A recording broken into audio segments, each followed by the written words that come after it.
a market economy, the allocation of resources is decentralized, meaning it is determined by the interactions of many self-interested buyers and sellers.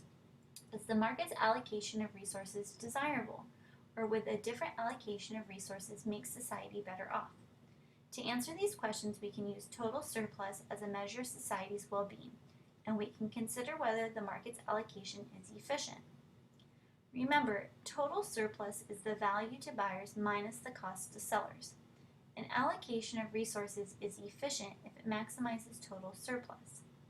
Efficiency means the goods are consumed by the buyers who value them the most.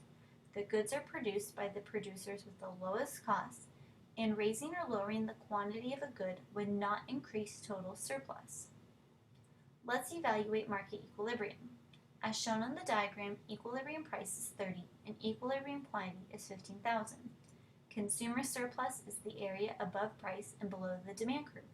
Producer surplus is the area below price and above the supply curve. Is this market equilibrium efficient? First, let's look at which buyers are consuming the good. Every buyer whose willingness to pay is greater than $30 will buy. Every buyer whose willingness to pay is less than $30 will not. Therefore, the buyers who value the good most highly are the ones who consume it. Next, let's look at which sellers are producing the good. Every seller whose cost is less than $30 will produce the good. Every seller whose cost is greater than $30 will not produce. Therefore, the sellers with the lowest cost to produce the good. Lastly, let's look at total surplus. If quantity increased to 20, the cost of producing the marginal unit would be 35. However, the value to consumers of the marginal unit would only be 20. Total surplus would increase if quantity were reduced. This is true for any quantity greater than 15.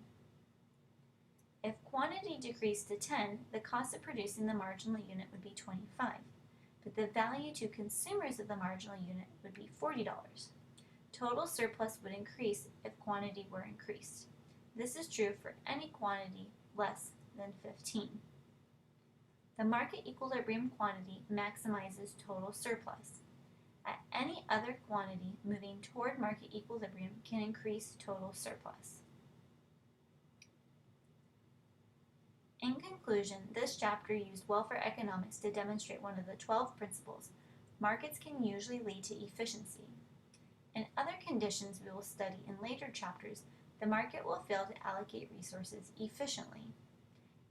Such market failures occur when a buyer or seller has market power. Market power is the ability to affect market price. Market failures also occur when transactions have side effects, called externalities, that affect bystanders. The classic example of an externality is pollution. We'll use welfare economics to see how public policy may improve market outcomes in such cases. This is the end of the Chapter 4 lecture on consumer and producer surplus.